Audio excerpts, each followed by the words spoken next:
started. So hello everyone and happy Wednesday. Thank you for joining us today. Welcome to this month's webinar, Nonprofit Moneyball, Identifying the New Trends, Tech, Talent, and Tools to Hit Your Fundraising Goals. My name is Christine Kim. I am the Project Coordinator for Fundraising Academy.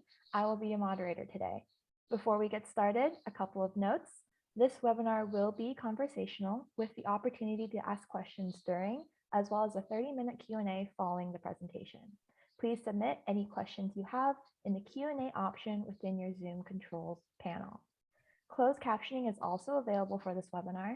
To enable the setting, click the CC option in your Zoom controls. Caption size can also be adjusted.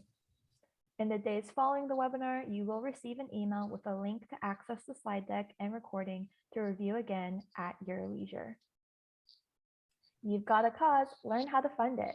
At Fundraising Academy Cause Selling Education, we enhance fundraiser skills so they can develop and sustain donor relationships to advance their cause in today's growing giving landscape through a proven contemporary curriculum presented by world-class nonprofit fundraising leaders.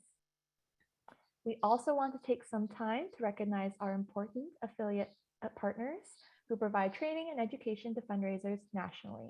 Check out the map to find an institute in your community. Now, I am very pleased to introduce today's presenter, Ryan Gennard. Ryan is a community conductor, author, and fundraiser with over 10 years of experience in government, higher education, nonprofits, and organized philanthropy. An active writer and thinker about future directions in philanthropy, which are highlighted in his recent book, Future Philanthropy, The Tech, Trends, and Talent Defining New Civic Leadership. Ryan has authored thought pieces and op-eds for numerous national publications and has been a speaker at internationally renowned conferences such as SXSW, PRSA Icon, and Social Media Week on civic technologies and immersive storytelling. Welcome, Ryan. Thank you for being here today. Yeah, thanks for having me, Christine. You can tell someone hasn't been to Austin when they say SXSW, so South by Southwest by folks playing at home, but I digress. So hopping into it, I'll just give a quick overview of what we're going to be learning here today. I say it's definitely a shared learning experience because we're going to have a number of Q&A components where there'll be an opportunity during kind of pauses when we move from pillar to pillar in this conversation where you can ask questions and then we can have pretty robust dialogue that is complementary to the Q&A at the end. So we're going to discuss today why further professionalism of the sector is essential. Non-profit sector is really on the cusp of some big things, and it has to be because we're going to start to see a $60 trillion wealth transfer across generations over the next couple of decades. So we have to be, primed and ready to start accepting those potential major gifts to our organisations. We're going to explore the tools and skill sets that are going to make emerging fundraisers stand out. This is the fun stuff. So obviously I talk a lot about the tech that's coming down the pike. I really look at philanthropy kind of 10 years ahead and then deconstruct it. And with that, kind of how we can adopt some elements of it now. So we demystify the tech and the narrative moving forward. And then we're also going to weave in the cause selling cycle, which would be very familiar to a lot of folks on the call that are, again, plugged into the Fundraising Academy's work nationwide. I'll probably be inviting Christine back in and I'll flip the script, as it were, and ask her some questions. And then we'll kind of double team the Q&A there. Course selling cycle is great. I used to work for National University a while ago before I moved to University of Texas, and they're doing some great stuff. And I really believe in the model that is going to, help you secure larger gifts for your cause by just systematizing your approach and making sure that you're very donor-centric in not only your cultivation but in your stewardship as well. And this is a poll, so I'm assuming Christine's jumping back on. Yes, so I will launch a poll now on your screen. If you all could answer it, it should just pop right up onto your screen of how many years of fundraising experience that you have. We'd just like to know a little bit more about our audience and who's joining us today. All right, thank you. Looks like everyone's answering the question. I'll leave it open for just a couple more seconds.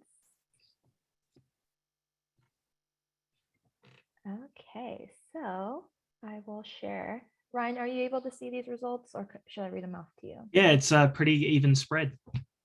Yeah, so we got a lot of people from 0 to 3, some newer fundraisers, some in between 4 to 10. A lot of people actually are over 10 years of experience. And then we do have a volunteer fundraiser in the crowd. So thank you for joining.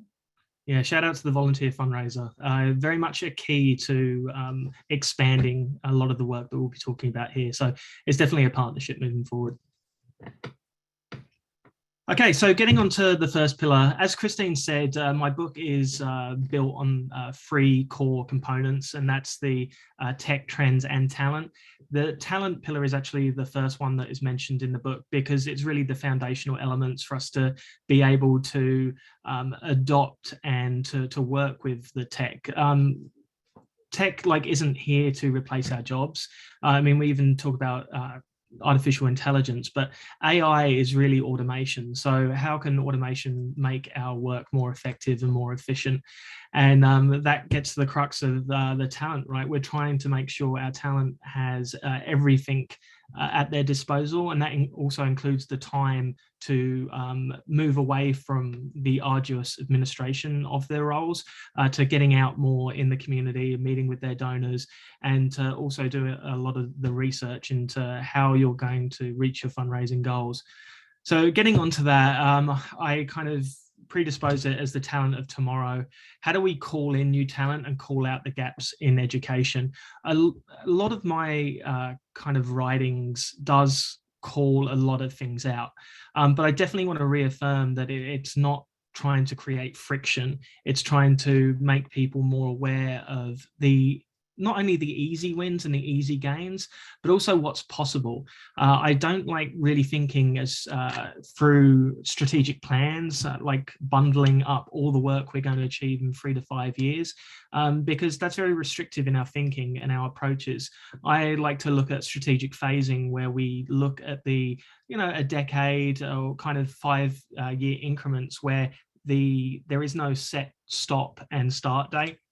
We don't need a big retreat to reaffirm our goals and kind of recreate what we're doing, because we're mission driven, we're values driven as fundraisers and for the organizations that we work for and represent. So there needs to be some sort of natural progression where if we hit our goals early, then we build on that. We see compounding progress rather than, okay, we've ticked the box, let's move on. KPIs and OKRs great from a business sense, but again, we have to realize here that a 501c3 is just a tax designation. It's not a business model. So let's be a bit more kinder to ourselves, give us the time and the time to learn more, so we can again reach our goals and reach our ceiling. Like, the great thing is here, just seeing the poll, is that we've got people at all different times of their career, and everyone's got a high ceiling. So let's help get folks there and make sure there is a pipeline. So the people that have had less than 3 years experience, in 7 years time can be the ones that are clicking that button for 10 years experience. And I think that by doing that, we're going to be looking at various things, and I'm going to talk about it through a lens that I've really kind of captured as the essence for bringing in new talent into the space, and that's through nonprofit Moneyball. Everyone's seen the movie, I'm guessing, the one with Brad Pitt, the one where it's based on the Oakland A's and how they were a small town. Oakland's not a small town, but a small market team that used analytics to identify the best talent, who gets on base, and kind of seeing who is overvalued in talent, as it were.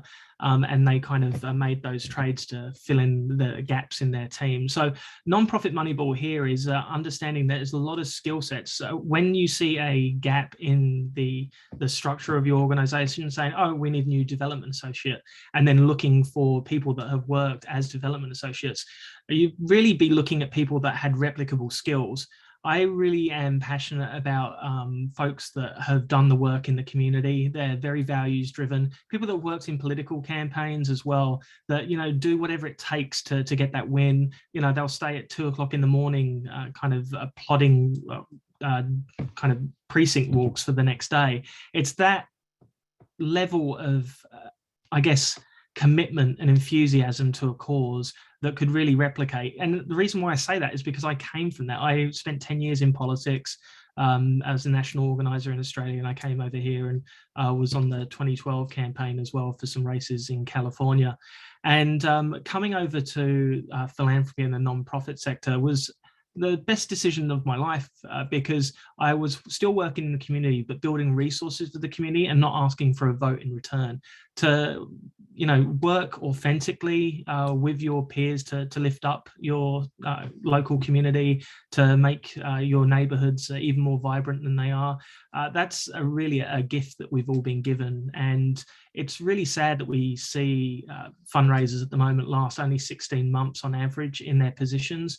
And a lot of them not only kind of just do a lateral move to get into a new role and a new organization, but many leave the sector altogether. And a lot of this work that I've done and research I've done has really come out of my own hypothesis when I just saw where the gaps were. I came to America when I was 29, so I had pretty much had to reset my career. Undergraduate careers in undergraduate degrees in Australia are actually only 3 years. So coming here, I'm at a disadvantage there. I'm at a disadvantage because there's 10 years of compounding work and experience in the US that I didn't have, and I was competing against the talent there. But, you know, I believed I had something and I had something to give. But when I got involved in philanthropy, there was a lot of opportunities for people 25 to 35. So lots of kind of training cohorts, a lot of fundraising schools. Obviously, the Fundraising Academy has one as well. And I went through the previous iteration of that when it was based at the San Diego Foundation. But when I got to kind of my early 30s, kind of mid 30s, there was a huge cliff face for me. And I saw this through a lot of my peers as well, that you kind of get rapidly promoted from, you know, an internship through to a program manager, all in the space of 18 months to 2 years. And then you're seen as, you know, the next big thing in the space. But you kind of see there's not very many pathways up. You see that the person above you, the director, has been there for 10 years, that has literally just kind of mimicked what you're going through, waiting for the VP to retire or move on to a bigger role and then fill this space. And the problem is that organizations tend to look outside for a fresh pair of eyes and overlook the talent that's in their organizations, and they lose all the institutional knowledge. And I think that's really a painful kind of realization when you see the work that goes into fundraising and building those relationships. I think that our fundraisers definitely deserve more, and I think that we can get there, and that's what we're going to speak about. But the problem is when you're wallowing in that middle management with no real kind of growth, or they haven't shown you the pathways to get there, you know, life happens. You kind of get married, you have kids, you do a lot more travel, and then you slowly start kind of moving backwards from your work as a community advocate.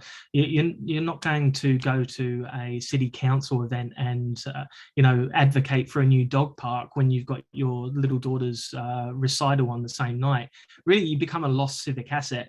And when you finally get to that role, even if it's the role that you were looking at, or one where you had to kind of move cities just to get the opportunity, it's very rare you see folks get back into the space.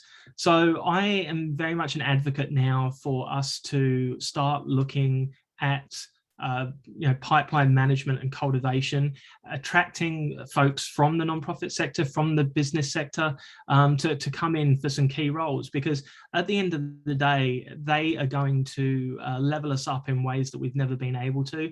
They're going to bring a diversity of thought and thinking, and we also need to bring new people and voices to the table, because the diversity of that, like a lived experience, is something that can't be dictated by a board.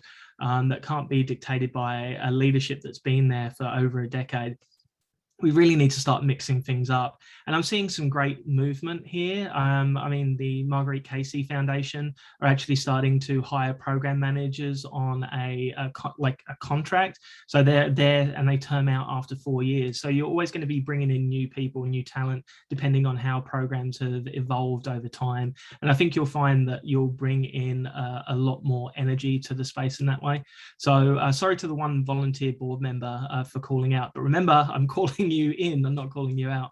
So the jobs of tomorrow, this is again why we need nonprofit Moneyball. We're going to start seeing a lot more community organizers in the space, and I think they're going to start replacing program managers to a certain extent with the onboarding of new kind of trust-based philanthropy, bringing in new partnerships that aren't necessarily kind of through your regular nonprofits. You're going to start seeing partnerships where foundations are going to become fiscal sponsors. I think you're going to start seeing coders on foundations. We're definitely seeing a lot of people on the periphery, like the TAG Funders Group, Mission Investors Exchange, with people that have kind of tech-oriented people on there, utilizing the data and kind of telling news stories out of that. But we'll get more into that in the tech space. But also, I think we're going to see a lot more financial analysts. We're going to see nonprofit lawyers, because we're going to see an uptake in advocacy, because at the end of the day, I think our nonprofit leaders are scared of wading into advocacy, whereas that's where we're going to see the biggest systems change. Government is the one that is going to change systems. Our role can be to influence that, to make sure that the levers they're pulling are ones that are making, again, our communities a lot more dynamic, and they're looking at systemic injustices over, hundreds of years. I definitely see philanthropy playing a role, and if we can get it to a point where tech is automating a lot of the work, such as grant making, etc., we might see them take more proactive stances on policy and moving it forward, and maybe moving funding away from triaging our communities to seeding some of the solutions of tomorrow. Bringing together non-traditional partners in ways that can, again, link arms in the communities and move it forward. Again, this doesn't work if there's not HR empowerment. So HR, they get resumes in, they look at them. We all know how it goes. The only way you're going to get to the top of the list if you're an unknown quantity, or if you don't have the specific skills that align with a dot point on a job description, is that it's one of your friends that has influence that can leverage you and at least get you a look in. If we can empower HR to see the skills, both hard skills and soft skills, kind of educational background, which is complementary, and also in our job descriptions, making them very much kind of in capturing inclusive language, and also at the end saying, if you feel that you don't have the qualifications, still apply, or give the hiring manager's email so that person can reach out directly, so they don't have to sleuth and go through LinkedIn and do all these kind of crazy, the red wires and lines. I'm sure everyone's seen Manifest. It's like the one with the plane there where he's got every single passenger to every seat, working out how to get yourself noticed. So HR is going to play an important role here, and it's going to be a joint educational thing. And the reason they need to do it now is because we really are on the precipice of the Great Resignation. The last quarter, you may have heard of it. Basically, there was 74% in a LinkedIn economic graph survey shared that folks were sheltering in job. So basically they were looking to stay in their roles through COVID for security. And there was I think a further 54% or something like that, where they were, once we came out of the fog of COVID, they were going to look for different roles. And we're starting to see that now. Like, the Great Resignation was talked about, but now it's real, because we just saw through the Labour Department over the last quarter that 11.5 million people quit their jobs. And we're going to feel that even more acutely in the nonprofit sector, again, through the reasons I mentioned earlier, that fundraisers only stay in their roles for 16 months. So we really need to start working on this and realize the Great Resignation doesn't have to be that. It doesn't have to define the nonprofit sector. It can be the great reprioritization. And again, if we give people a reason to come to our sector and show them that they can see themselves working in it and actually lifting it up in terms of impact, then that's something we should strive for. But that's only going to come with, again, the professionalization of the sector, and we don't see undergraduate degrees in fundraising. We see kind of master's degrees in philanthropy, which covers that. We see further credentialing through the CFRE, of which I'm one, and I really respect that accreditation in terms of holding yourself to the higher standard of ethics and best practice. Other ones, we've seen the CAP as well. These are all things that support going to that master's level in kind of non-profit, but that's not for everyone. So if we're going to really start looking at the future of work, how does education look like in that, especially in a more virtual setting? How can we access education in a way that's structured for the nonprofit sector, that it's not just looking on YouTube? Because again, even with LinkedIn Learning, there's hardly any materials on pure fundraising. I think there's a couple of programs that look at it, but not in depth. And it's the same for Coursera as well. Like there's a couple, but it's not anything substantial that's going to, again, get you what you want to level up, and again to pump prime your resume to show leadership that you're invested in your role and in your profession, and you deserve to move up. And that leads us to the Fundraising Academy and course selling. This is an entity that understands everything which I've just mentioned and have actually built a curriculum around it. And again, it's accessible. I know the Fundraising Academy, the cohorts that they have, are very accessible, affordable. I'm sure Christine will slap me on the back of the wrist if I've said there's a cost when there isn't a cost. But I'd actually like to take the time to invite her back so we can kind of explore this a bit more. I'm happy to also take questions from the group as well. Again, happy to flip the script because I want to make sure that this content and this time that you're giving up just before lunch, especially if you're on the West Coast, is worth it. So, Christine? Hi, Ryan, can you hear me? Yes. Okay, perfect. I can't see you though. My Zoom is looking a little wonky on my end, but I'm glad you can hear me. But thank you for shouting us out within this webinar. But cause selling, and we do have a question in the Q&A about this, of the concept of what cause selling is.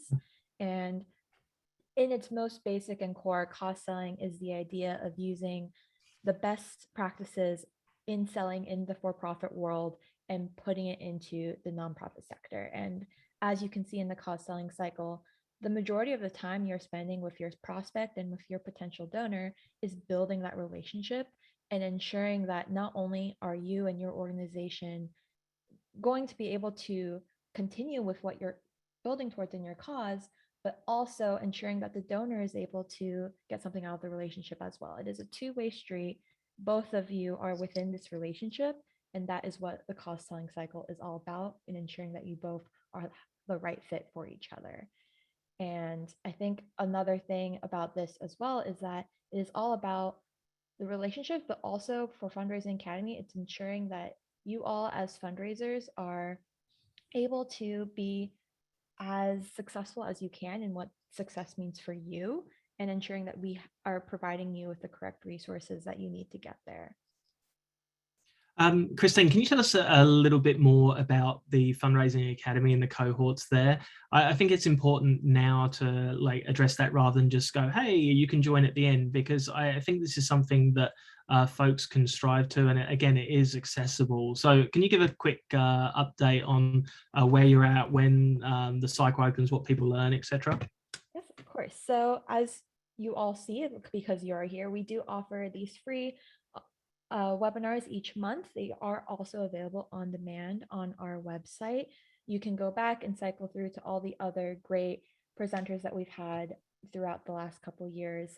A big part of what we do is our certificate program, the Cost Selling Essentials program, where we dive deeply into the cost selling cycle, as well as fundraising fundamentals for emerging fundraisers, whether that means time management and understanding what you should be focusing on throughout your day, or social styles and knowing how to interact with people, even if they have a different type of communication style than you, and how you can be more versatile in those relationships. So what we are planning on in the future will be additional online cost selling accelerates, where we're able to dive deeper into our curriculum, and you also are able to learn with a cohort of your peers.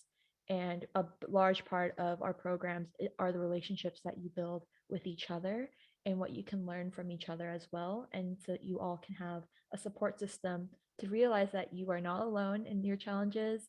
And not only that, but you will also have a lot of commonalities in what you're facing in your everyday life as a fundraiser. And that is what we like to do in creating those relationships and for future collaboration for you and your organizations. Look forward to that. We don't have any dates at the moment, but we are aiming to have more accelerates in early 2022. Christine, these slides will be shared with the participants at the end. Yes, they will. The recording Perfect. and the slides. Awesome. As you can see, it's a continuous cycle as well. I think that's the most important thing that has to be noted here is that stewardship is the thing that's going to lead to, additional gifts.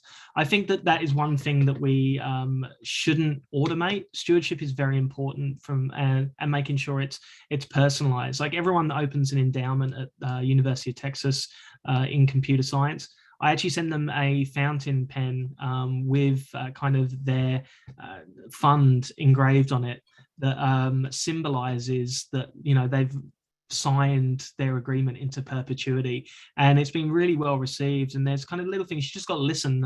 We just opened a small endowment to support one of our academies for women, and she said, I just love wearing t-shirts because she's working remote, and so we got her a Texas Science t-shirt and just sent it, and she was over the moon, and she made an additional gift as well. So it's just listening and being creative. It's not just sending a thank you email and making sure you're attentive when they need their tax invoice. It's about building a authentic relationship and showing that you care about how they champion your work moving forward. So really important there, and I really, again, like it's kind of the snake eating itself.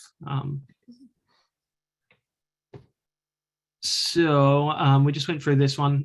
Christine, this looks definitely very you and not a lot of me. So do you want to just give an update on this slide?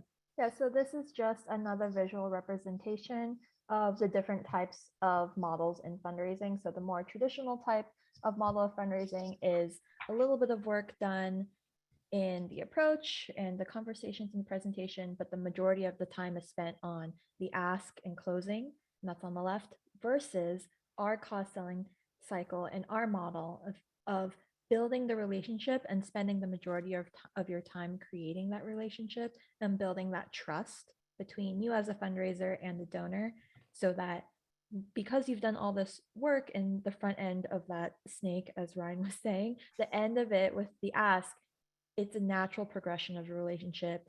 The donor knows that it's coming. The donor also has already agreed with all the things that you've said, and you've already talked about the programs that they are able to support, and it's a very small amount. While there's still some pressure and some anxiety that can come with the ask, it lessens that as much as they can. I only mentioned the snake because I come from Australia, and our parents always used to scare us saying that snakes can eat their tail and then turn into a wheel like a hoop snake and roll down a hill and chase you. So, obviously I'm still very tainted by that one. So, but let's get on to the tech side. This is actually the fun part of the presentation because it's a way that we can ideate the future. We, again, get to look at what philanthropy could be in 10 years. And again, I think that's something that helps us stay creative, stay dynamic, and strive for kind of better process, as it were. We noticed back there at the end, the ask, everything gets down to the ask at the end. But if we had a lot more automation, we'd be able to get to the ask a lot quicker. If we were able to use automation to, buy back time from the arduous administrative parts of our role, like adding data to the CRM, then we'd be able to make more cultivation asks and meeting requests, etc. If we're not meeting with people, we're not doing our job. And just because our data entry is up to date, it doesn't mean anything if we're not, asking for meetings and asking to have conversations with our supporters. The first thing I do when I get to work is I reach out to 5 of my prospects or 5 people that are in my portfolio, just to advance the conversation. One thing with automation and for leaders here, I would definitely say don't backfill that time saved with more mundane tasks. let folks be creative, let them take you to the next level, let them, spend 2 hours a week joining one of these cohorts at the Fundraising Academy. We can do better, and we can invest in that time saved in much more productive ways. So I always like to say, feed the machines, because again, machines aren't here to take your job. They're just there to understand and articulate the data in a way that is understandable, digestible, and informs decisions. A lot of the stuff you're going to see with AI and machine learning kind of more prominently is that they're going to just go through thousands upon thousands of data sets, and they're going to look for patterns, and at the end of the day, they might spit out solutions that we've never thought of before. But it's not to say that those solutions are right. I mean, you always have to have that kind of human approach to it, like trusting your gut, like, does this actually work? But I dare say we can kind of cut through a lot of the malaise that we see in the stagnant decision making in a lot of kind of parts of our work. And maybe some of those chronic problems that we have could be solved through, just looking at the data in ways that we can't. It's like looking at it through a microscope. Some patterns just might not be that obvious to us. So one of the biggest things there with feeding them is making sure they've got nutritious food, as it were, and that comes down to data quality. And are your CRMs kind of telling you everything that you need? Are you able to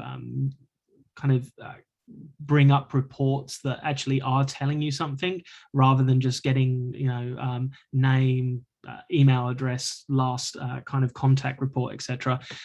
We need to start looking at it and maybe using a better taxonomy, maybe taking the time to go, okay, let's reinvest into our data systems and spend a good portion of our annual retreat to look at the effectiveness of them. And then with that, you can make sure that you are reassessing how you enter the data, so it's got commonalities, and it's not kind of up to the gift officer that's putting it in, or the fundraiser. Because it's I've seen a lot of folks that will put in a meeting, just say meeting requested, but then someone will say meeting requested because of such and such and what they want to speak to them about. That's a lot more content to, again, wade through.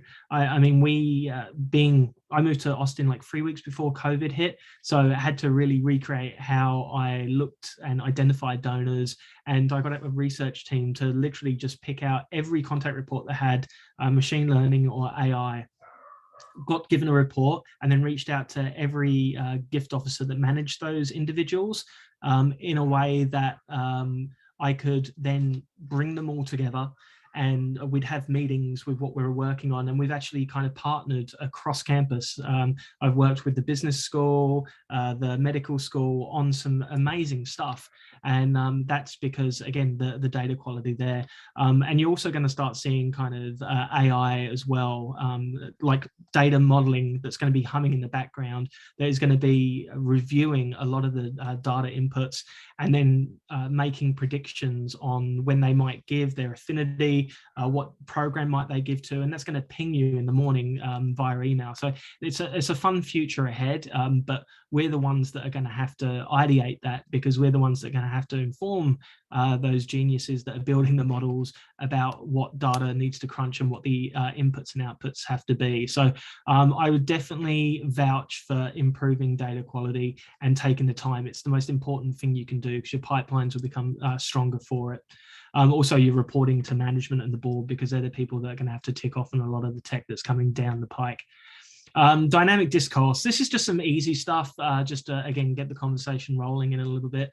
We always talk about our websites, the pages, where the donation button is, how many clicks it takes to get to a donation, and just the efficiencies there.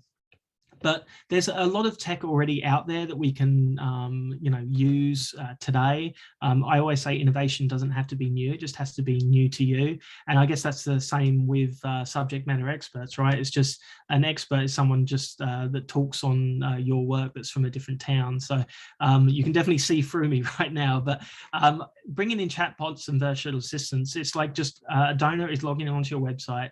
The chatbot comes out and they can have a conversation with a set of predefined rules, and they can pretty much qualify the person there. So if they are looking to make a gift and there's a question the chatbot can't get them to through those set rules, then it can ping one of your fundraising teams straight away, and you can come on and personalize it and walk them through it. We're seeing a lot of people fall off websites. There's some really good data out there that's showing people are falling off websites before they actually make a gift.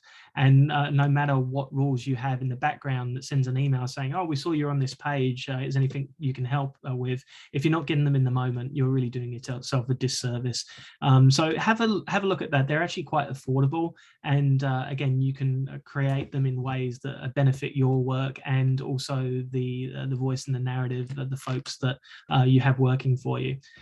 Finally, this is the big one. This is the one that I really think is going to revolutionize the sector in the short term to midterm. So we talk a lot about kind of blockchain technologies, and everyone sees Bitcoin. Bitcoin as a donation is just, again, just see them as a donation of stock. Have a gift policy to accept them, and then just sell them. Don't muck around with them. Don't overthink it. Just make sure that you have language on your web page that can guide someone to make a gift of Bitcoin. The problem is, you don't have to research it. Trust me, someone, if they got Bitcoin, they're going to tell you. But it's the blockchain technology which is going to be the kicker here, and that's going to come through smart contracts.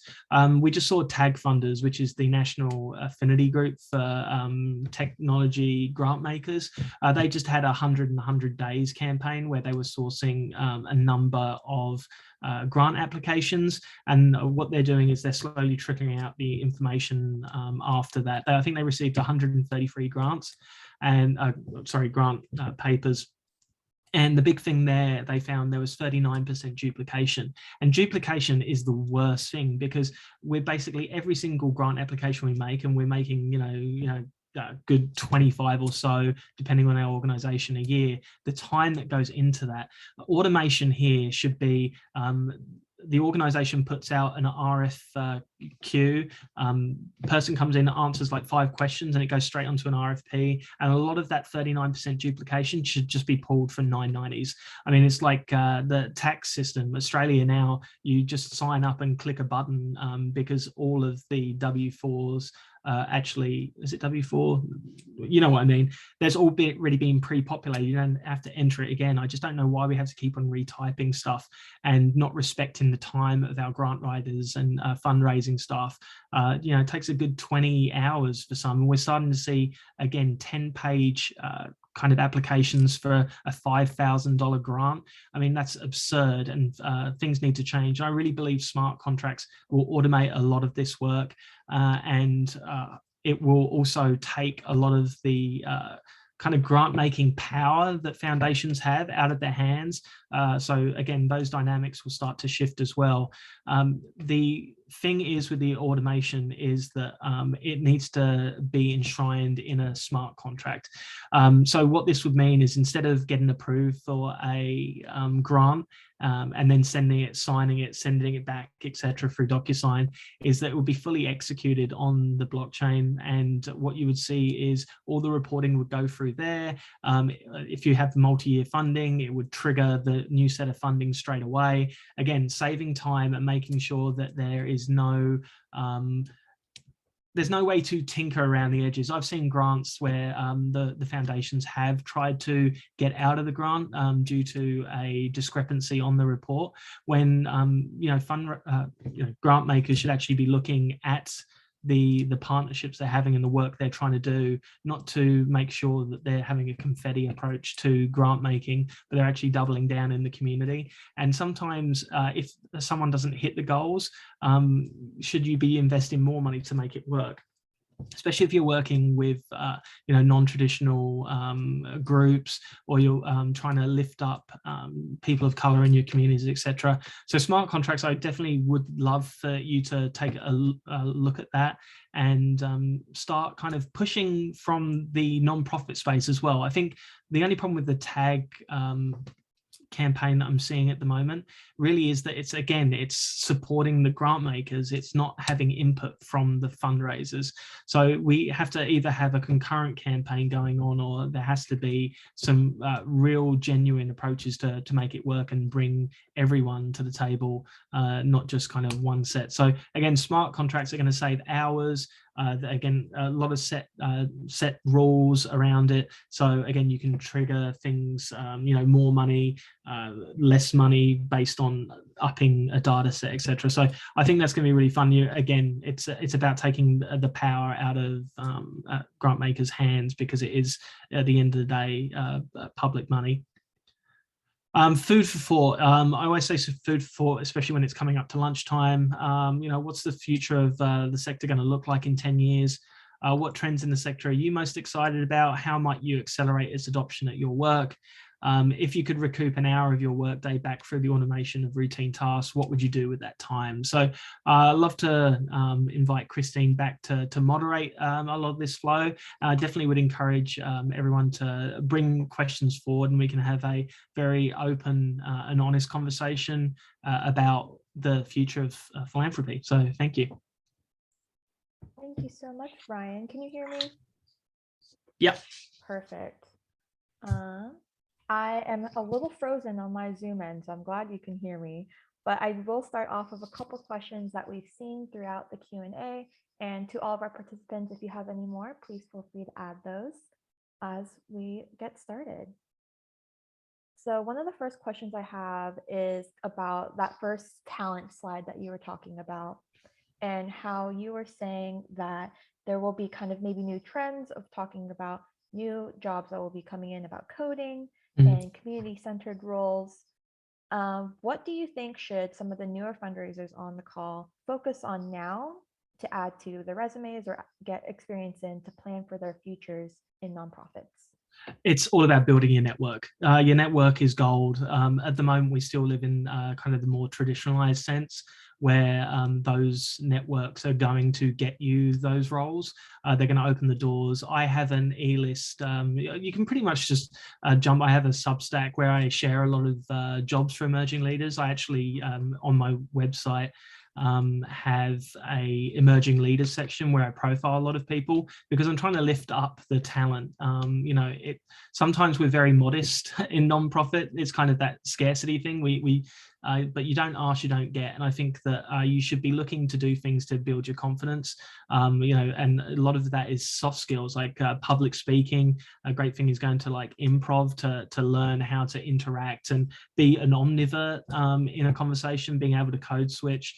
I would definitely get involved in a lot of community-based cohorts, not just on the fundraising space either. There's a lot of civic leadership groups that are going on at the moment. The New Leadership Council, I think, is a good one to get involved, but also your local AFPs, and get on committees and stuff like that. It's about building name recognition, and I know it's super awkward, and I've got a book coming out, and it pains me, the shameless self-promotion I have to do. Like, I have to do it to get all of this message out, because it's important to me. So again, understand what is important to you, and look at the pathways to getting to where you want to go, and whether that is education, whether it is kind of just leading a committee at your again local AFP chapter, etc.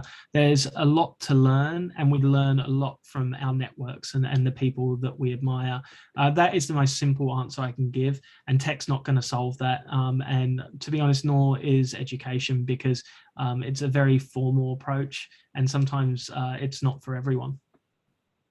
Awesome. Thank you. I know sometimes networking can be very awkward, and it's also been so much more difficult in the virtual world. So that's definitely not helped a lot of situations for those who are trying to get into nonprofits. But as uncomfortable as that can be, it can be very good for you in the long run. I'm a lot more awkward than you are, Christine, don't worry. I don't know about that. I can just hide it. Okay, another question that you actually kind of talked about when you brought up Bitcoins, but the emergence of cryptocurrency in fundraising. So you do know a little bit more about this, but how what do you anticipate for this in the future for nonprofits? Like, do you think this is just trending now, or do you think this will actually continue on into the future? I think it's going to continue. I think the more we get exposed to it, the more it's going to potentially stabilize. It's very erratic at the moment, but it's erratic in a way that still has a lot of value. We've seen, I can't remember the country. I don't know if it actually kind of worked too well, but they actually legalized cryptocurrency as a way to kind of buy and sell goods, etc. On a government level. It's here to stay, but it's very much in its infancy in the donation space. A great organization to check out is the Giving Block, but we're also seeing organizations like Rocket Dollar, and I have heard through a lot of giving apps and websites that they're starting to look at cryptocurrency as a donation. There's also a donation option through their platform. There's also a really cool thing in Australia, because of the legislation there, they can't do direct kind of donations. So they've actually been having like a lottery where you go in and if you're a nonprofit, you sign up and they have a draw every so often, and the winner gets given some cryptocurrency. So that's where it's in the fundraising space. But I think we're probably going to see it more prevalent in the social sector. There is I did an article on it recently. I think it was a town or city in Missouri. The mayor wanted to give everyone a certain income level $1,000 worth of Bitcoin to help rebuild community wealth. And the only caveat there was that they hold on to it for 5 years. So it's basically, vesting in your community. So if you left the community, you wouldn't get it. If you sold it, well, you couldn't sell it early, etc. So there's some unique ways, but we're still learning about it. Again, I would definitely treat it as a kind of receivable asset, but one that has to be sold straight away, much like gifts of stock.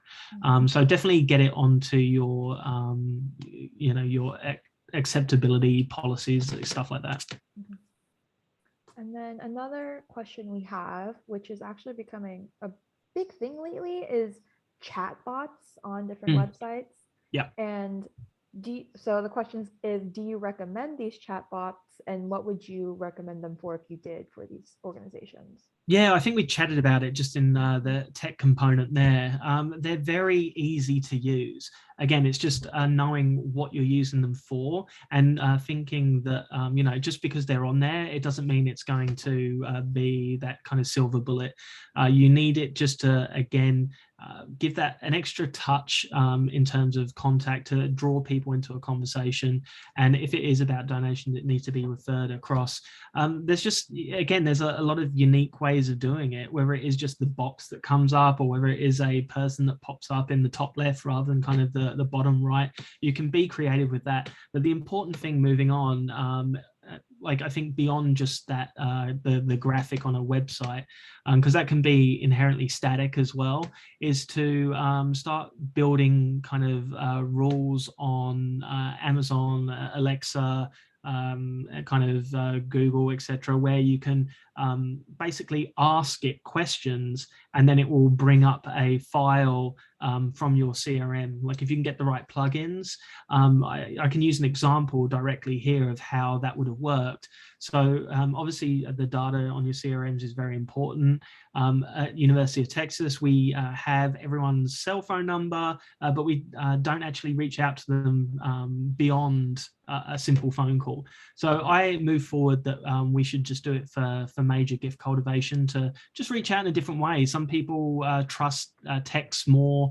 They answer push notifications a lot more. So it took about 6 months to get it through, but we got a chat platform up, and then we started going through all of our major gift prospects, and that one, and it was just serendipitously kind of fell on my plate, that one of the folks said, yes, I'm already giving, Netflix is giving now, a 1-to-2 match.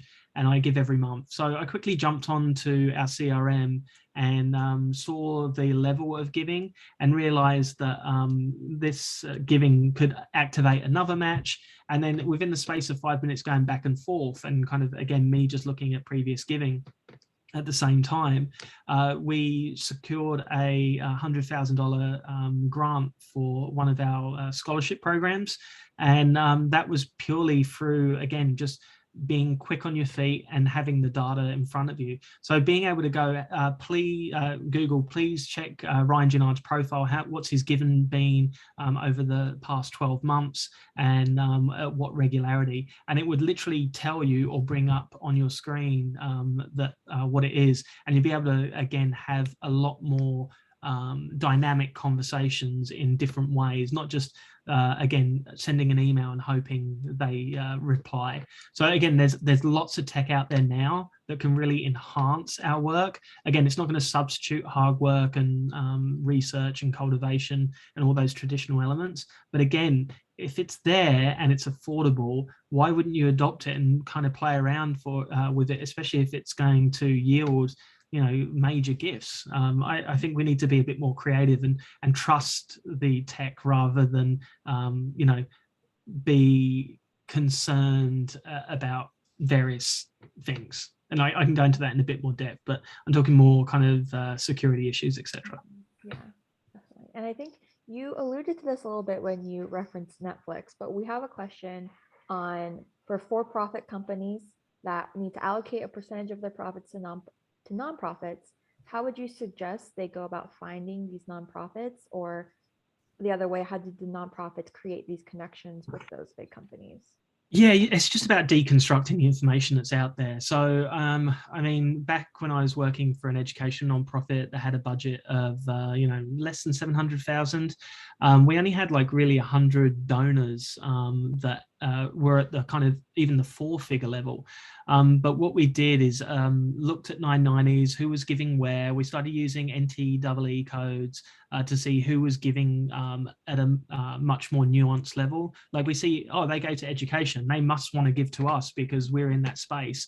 No, if you actually look at the taxonomy codes in the IRS and where the money actually goes, you can get to such a nuanced level. So it could be after school care, it could be education for students with disabilities, and you can again improve the quality of your research and who you're identifying. But it's also about kind of just networking. Again, it's seeing who's on their boards, reaching out to them, just going to the info at setxfoundation.com. You're not going to get any responses. You need to have a strategy to get to that person. And fundraising can be very lazy, especially in capital campaigns, where it's like, I've advised some groups on capital campaigns, and it's like, okay, give me your top 10 prospects. And then it was literally like, oh, a billionaire who's given here, billionaire who's given there, you know, person who does all the giving. But you know, that's not where you're going to find your gifts. You are going to find the majority of your gifts in your current database. So again, just do the wealth screening through that, do the research there, and you know, see who they're connected to. Big names are big names, but you don't know how they got there or their affinity to your organization. Look for people that care about the work you do, and then start to build a genuine relationship with them. And you don't have to ask for money. You know, that will become a natural evolution of your relationship. Get them on your, don't just bring them onto their board because you found that they, you know, have the capacity to give $50,000. Get them onto a committee or volunteer or mentor if you're, again, in the education space. Get ways to build rapport and a deeper connection. So yeah, with the corporates, again, look at their boards, their kind of community relations staff, and just seek meetings there to get more information and to see what their processes are. You just got to be creative. And I definitely am a proponent of power mapping. So again, I want to get to this person. So, you know, it's the science of networking in itself, and just kind of, again, reverse engineering. You can even do it on LinkedIn.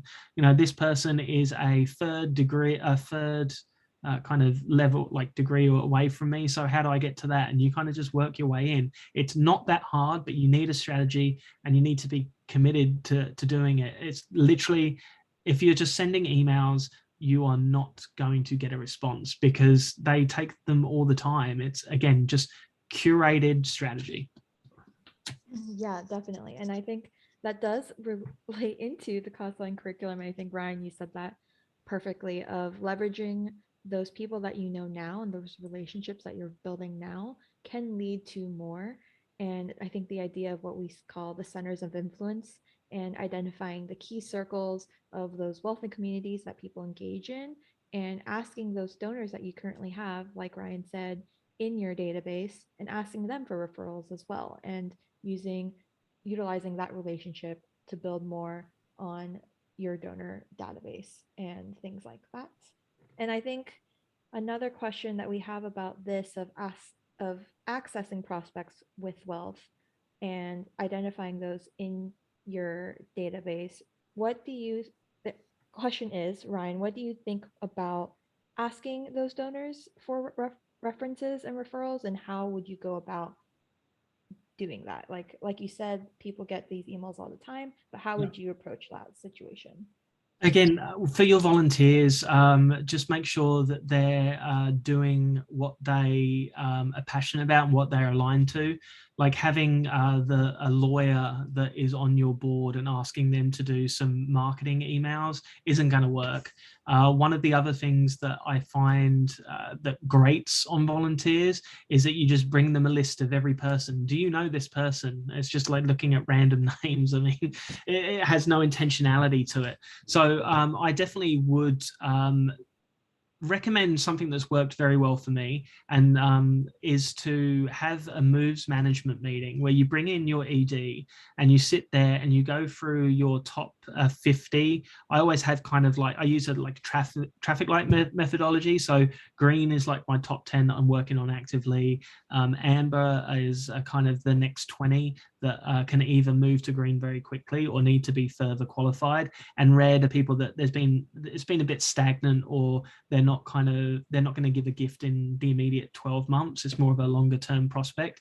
So what you should be doing is chatting with your ED for an hour at least every week to go, what are the next steps on this person, and kind of start building out a lot of the tasks. And the thing that really started moving the needle was bringing in a board member for lunch for every session or so, and having a chat with them. And what they would do is they'd start seeing the methodology, they'd start actively contributing, and every single board member that came through would then go, oh, okay, I know 5 people here. And then what you do is you put them on the moves management kind of list, and then hold them to account.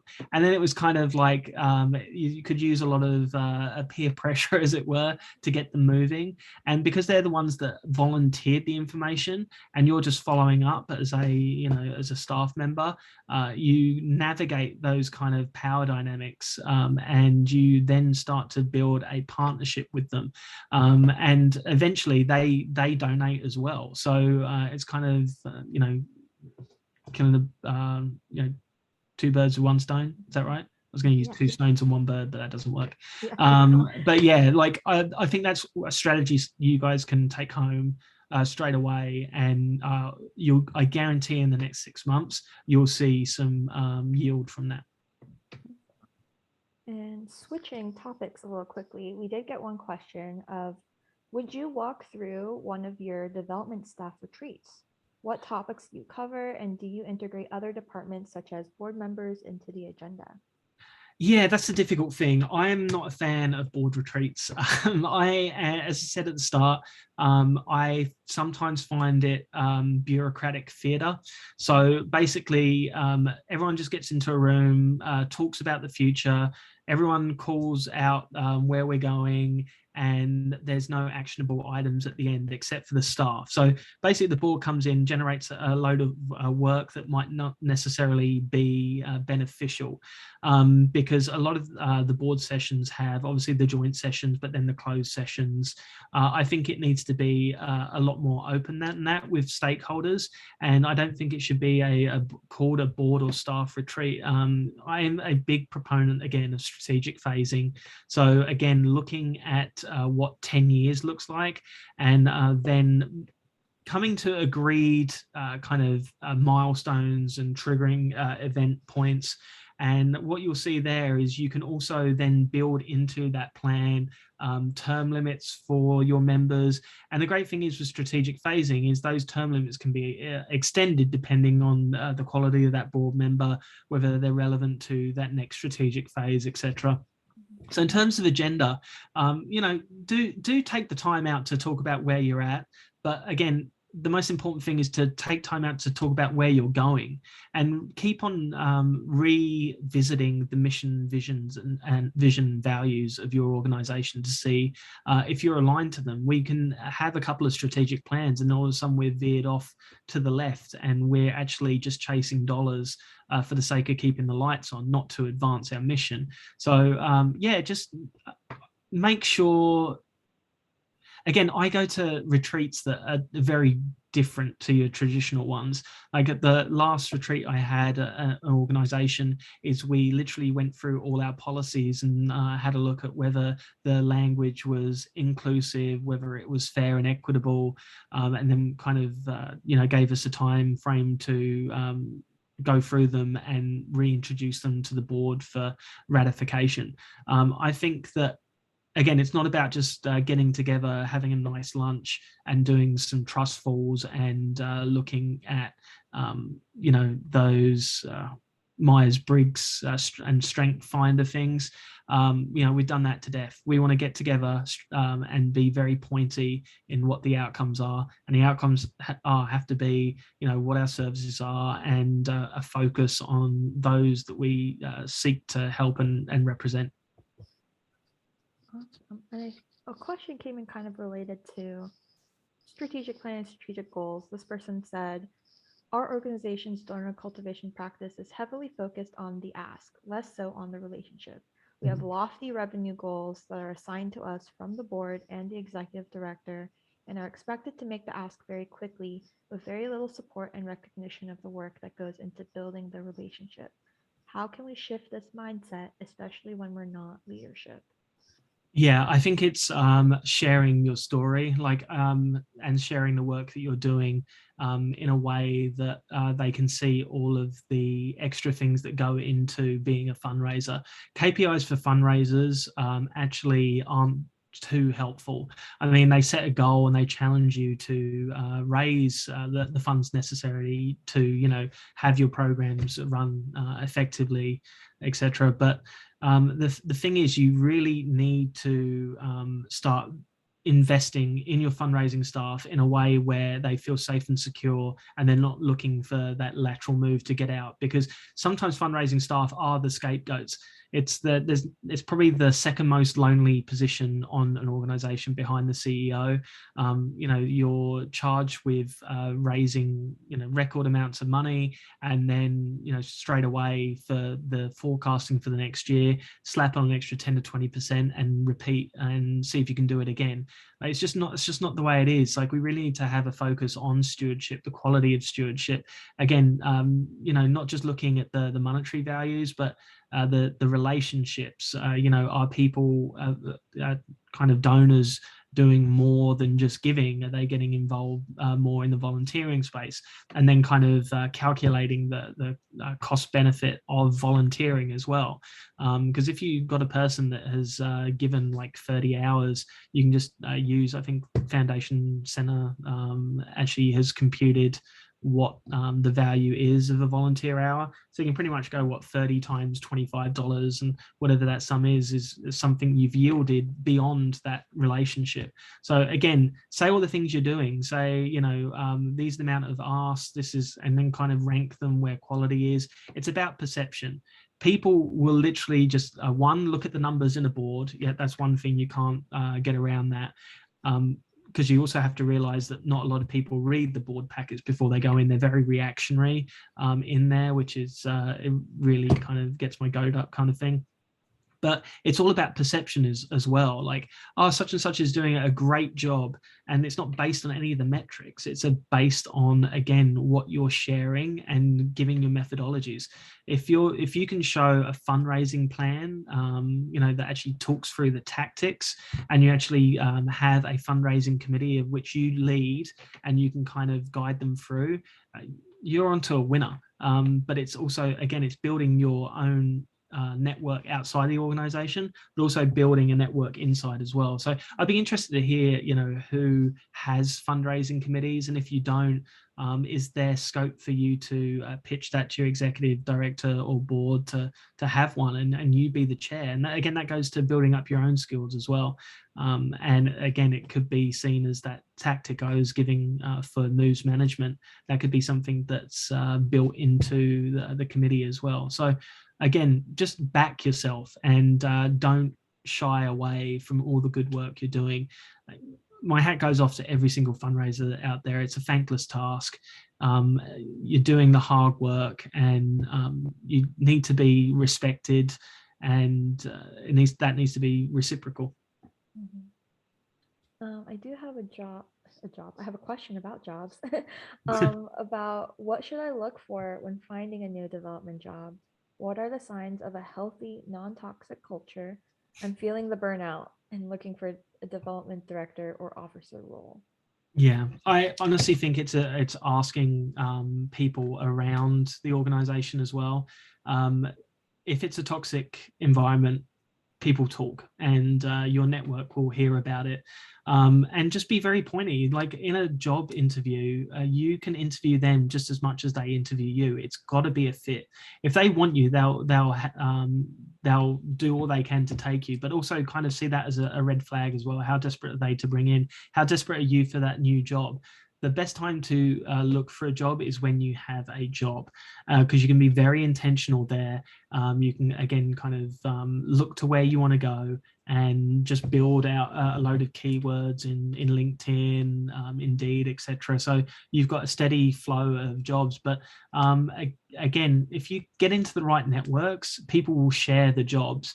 And if someone shares a job with you saying, hey, such and such, do you know anyone that might be a fit for this role? They're actually asking you if you want that position. So again, back yourself, have a bit more confidence, and go get what you deserve. Like, there's a lot of jobs out there, and choose what is best for you, and really just, again, do your homework on the people you'll be working with, and the people that you will be reporting into.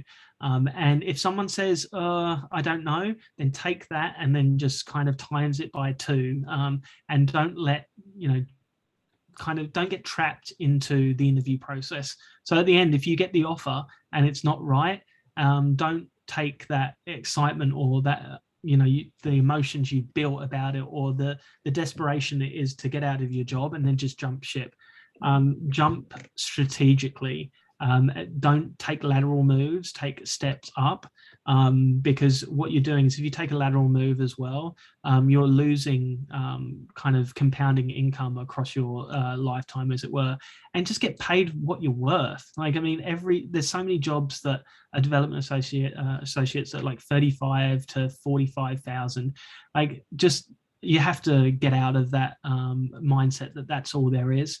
And again, just build your networks, build your skill set, and go for those jobs that are going to advance your career, but also advance your quality of life. Don't settle.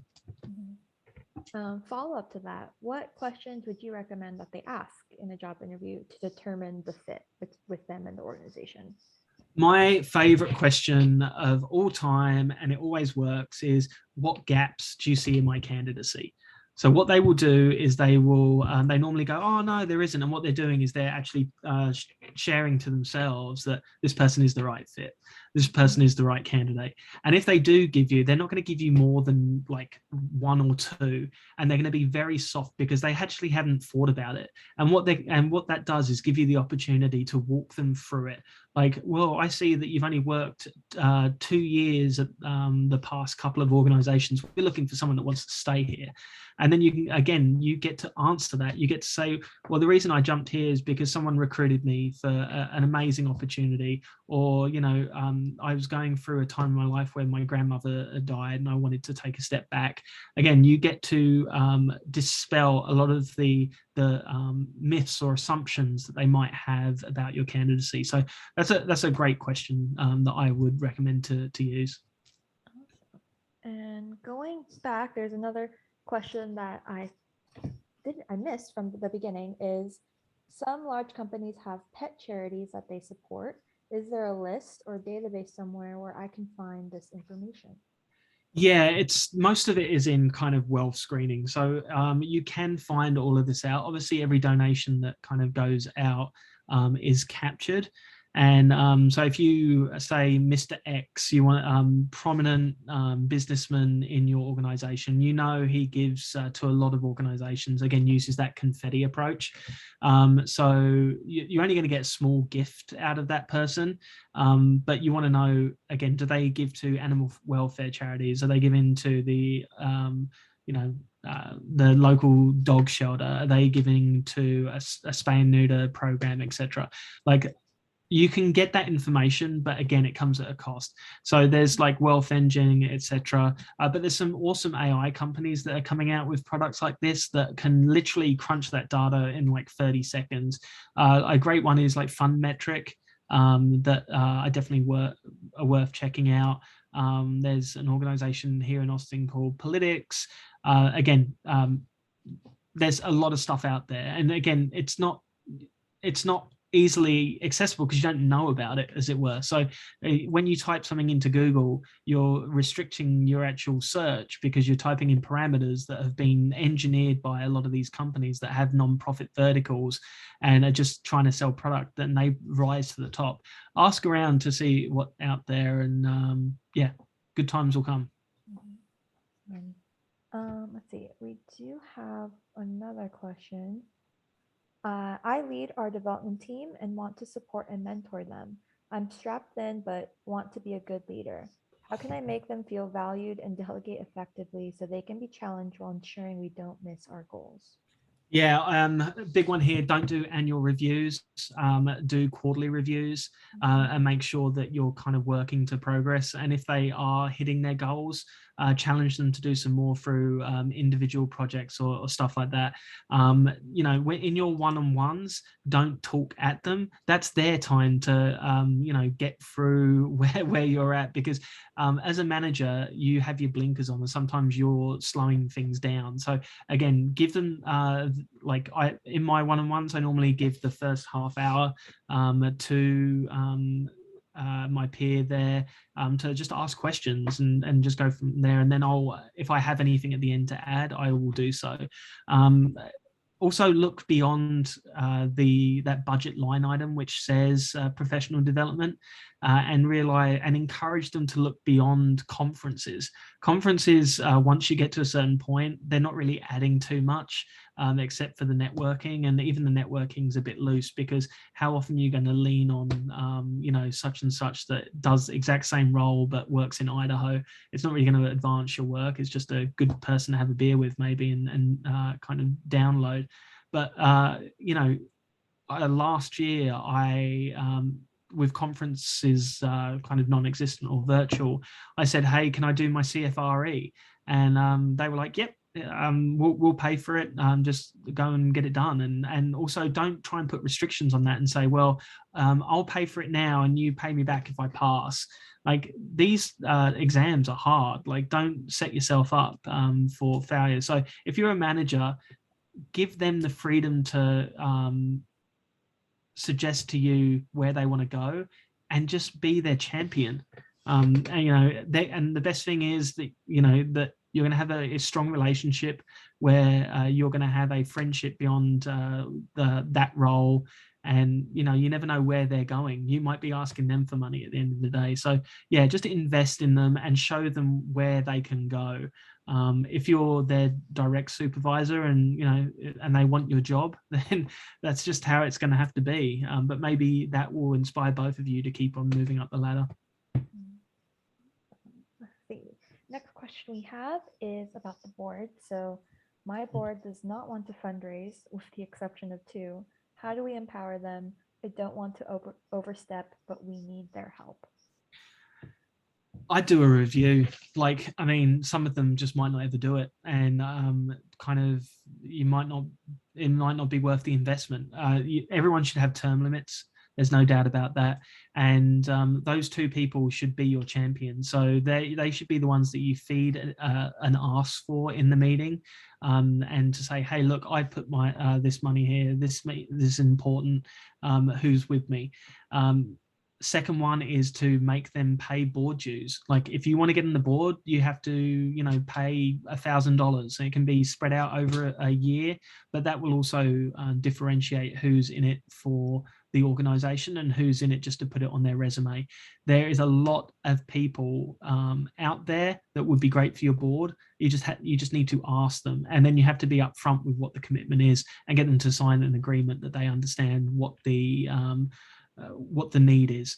If not, just literally get your ED and your board chair, who probably is going to be the person that is one of those two giving, and just have a very pointy conversation going, this is where we want to go. Are you with us or not? I worked for an organization where, again, it was the one that had under $700,000 budget, but every single board member paid $10,000. There was no ifs or buts. I thought it would be impossible. I'm like, who's going to pay $10,000 for this? And it was about finding the right people, inspiring with the work, bringing the people that you serve and the beneficiaries to meetings, and getting that emotional attachment. And trust me, they doubled their board kind of the 2 years I was there, and they're still bringing in some of the biggest names in the region, and at $10,000 a pop, which is like even with 10 members, that's 100,000. That's a good security blanket, and it gives you a good foundation to hit your fundraising goals. So be honest with them, and if they don't necessarily have the capacity to give, and I wouldn't say no just because they can't pay, because I think bringing on emerging leaders without having the cost is also a good thing. So someone who's really good at social media or marketing, that is like just 2 years out of college but can actually bring a lot of value, that's worth having there, especially if you can get kind of another board member to cover their board dues as well. There's a whole range of ways of doing it, but I think I said it earlier, it's for those that aren't giving, just make sure that you're asking them things that relate specifically to their expertise, because they'll be able to deliver. Asking someone to be, hey, can you be the auctioneer at Thingy? And they kind of, a CEO of well, let's just say they have a very introverted personality, you wouldn't put them there, and they'd kind of feel pressured to do it. So again, just get alignment, but just get everything on the straight and narrow, like being open and transparent about the process and the need right from the start is the best thing you could possibly do. Definitely. And not to do another shameless plug, but we do have a webinar on this topic, Supercharge Your Fundraising Board, back in March, where we talked about what you said, Ryan, of engaging the board members with their strengths, because there's so many aspects within fundraising that they could support in. Like you had mentioned, they could be a referral and referring you to those big corporations or their friends that they also think will have a connection to your cause, or like Ryan was saying, social media and helping through their influence through that as well. And I think there are a lot of ways that you can engage them and that they can continue to support your cause and your fundraising goals without actually having to make that ask and do that if they are more introverted and things like that. Let's see, I think we have time for one last question. This is kind of a question that revolves a lot around the talent and the gap and things that you had mentioned of that 16-month period that we're seeing in fundraisers. But with that short turnaround of fundraisers within our organizations, how can we fill those gaps and those needs in anticipation for that? Or what can we do to stop that trend within our organization? Again, it's the investment. It really relates to two questions ago, making sure you're investing in people and then you're showing them the pathway so they want to remain with the organization. Again, it's buy-in. People don't leave organizations predominantly to go for that next role. They leave because of the opportunities and the management style. So give them a reason to not leave. Show that you're going to grow as an organization. You see them as a key piece. Like if they're a development associate, go, okay, in the next 18 months, we see you as a development manager, and this is how we're going to get there. Is this something that you'd like to do? This is the steps that we're going to take to make sure you achieve that. Things like that, and just making sure that you, with salary as well, that you don't just get someone in and put them at the top of the salary band. You actually get them in the middle, so they're getting merits every year. There's ways to incentivize. There's ways to, you can give performance bonuses. You can't give bonuses based on the amount of money raised, but you can give them a yearly spot increase, as it were, for remaining with the organization. Be creative. If you see value in this person, is it worth spending $1,500 a year extra, or worth paying the extra money that it's going to take to onboard someone else, to the institutional knowledge that's being left. I think that for a development director, I think it's like $120,000 to go through the hiring process, based on obviously the kind of hard numbers and the soft numbers as well. So for the sake of getting someone from 55k to 75k, I know which one's the better investment, and also because they have the relationship to see through to get those bigger goals in the next 1 to 3 years. It's a no-brainer. Well, thank you everyone for your participation in our Q&A and for all of your incredible questions. Again, you will be receiving a link to access the slide deck and recording in the follow-up email in the next few days. I just want to take this time to thank you, Ryan, for joining us for this webinar. Thank you so much for all of your wisdom and your support for our community. I just want to hand it off to you if you have any parting words for our participants. No, you can check out my newsletter, which again has a lot of opportunities. I do a lot of profile pieces on emerging leaders. I share a lot of the jobs that you don't necessarily see on job boards. Also speaking opportunities, conferences. Don't feel you have to be asked. There's a lot of ways to get in there, and I believe in opening those doors as well. And obviously buy my book, because I put a lot of time and effort into it, and I really want to spread the message. And there's no better stocking filler for your ED this year than the tools of tomorrow. Awesome. Thank you so much, Ryan. And again, thank you everyone for joining us this month. Please don't miss out on our next webinar, which will be on October 20th with Adriana Lason Ceballos, and we'll be talking about versatility of social styles. So you can register for that today. Again, thank you so much to our audience for your time and participation to help us continue to improve our monthly webinar series and ensure we're providing value to you. Please take a few minutes to complete our survey that will appear on your screen at the end of the webinar. We hope you all are safe and healthy. Please enjoy the rest of your day, and thank you for all that you do to better the communities in which we live, work, and play. Thank you all so much.